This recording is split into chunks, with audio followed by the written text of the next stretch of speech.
हम और महाराज सब जानते हैं, अब तुम्हारी और उस कपट्टी गंगाधर की खैर नहीं। भीम सिंह, धर्म सिंह, वो दोनों यही हैं, आपकी सेवा में हाजिर। हाँ?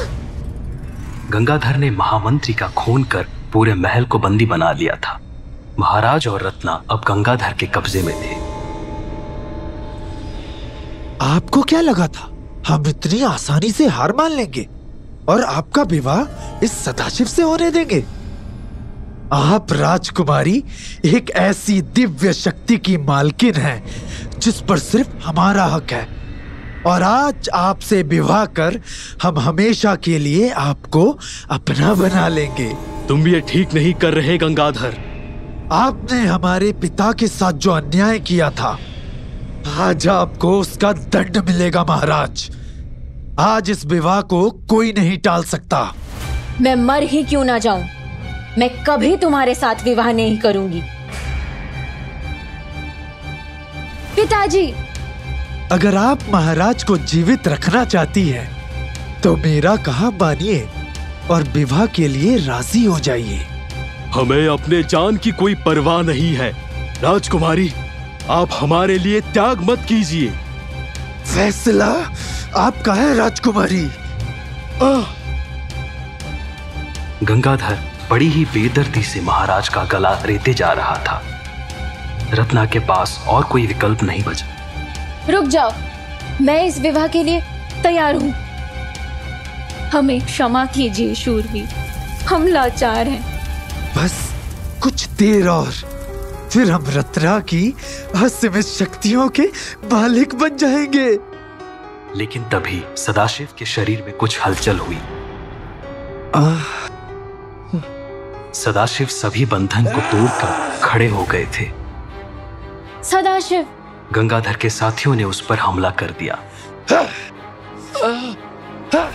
सदाशिव के सर पर खून सवार था। उसने अपने सभी विरोधियों को मौत के घाट उतार दिया। सदाशिव, हमें पता था तुम्हें जिंदा छोड़कर हमने बहुत बड़ी भूल कर दी है। सही कहा तुमने गंगाधर, और अब तुम्हें इस भूल का दंड भी हम ही देंगे। गंगाधर को बेरहमी से पीटते हुए सदाशिव ने कुछ ही मिनटों में उसे धूल चटा दी। वो अधमरी अवस्था में मूर्छित हो चुका था। राजकुमारी, आप ठीक तो हैं? आपने आज हमें बचा लिया। आपके लिए हमारी जान भी हाजिर है। लेकिन तभी गंगाधर ने एक मंत्र पढ़ा। जागो, जागो, काली शक्तियां तुम्हें हुक्म देती है, जागो। अभी अपनी काली शक्तियों से गंगाधर ने महाराज को अपने वश में कर लिया था। अब वो होश खो चुके थे।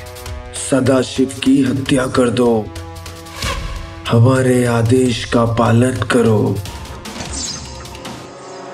नहीं! राजकुमारी! राजकुमारी, ये क्या किया आपने? ये हमने क्या किया? अपनी ही पुत्री को मृत्यु दे दी। हम आपको कुछ नहीं होने देंगे। चलिए हमारे साथ, वैद्य जी सब ठीक कर देंगे। नहीं, कुछ ठीक नहीं होगा। शायद नियति में यही लिखा था, लेकिन हम दोबारा मिलेंगे। हमारा ये अधूरा प्रेम हमें आपके पास खींच कर लाएगी और हमें फिर से मिलाएगी। हम आपका इंतजार करेंगे राजकुमारी।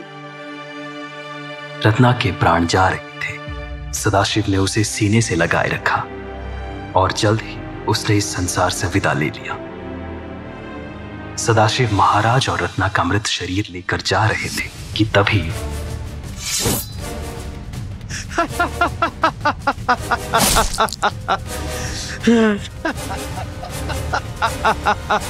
सदाशिव को विश्वास नहीं हुआ। कहानी जारी रहेगी, जरूर देखिए अगला एपिसोड और जरूर करिए चैनल को सब्सक्राइब।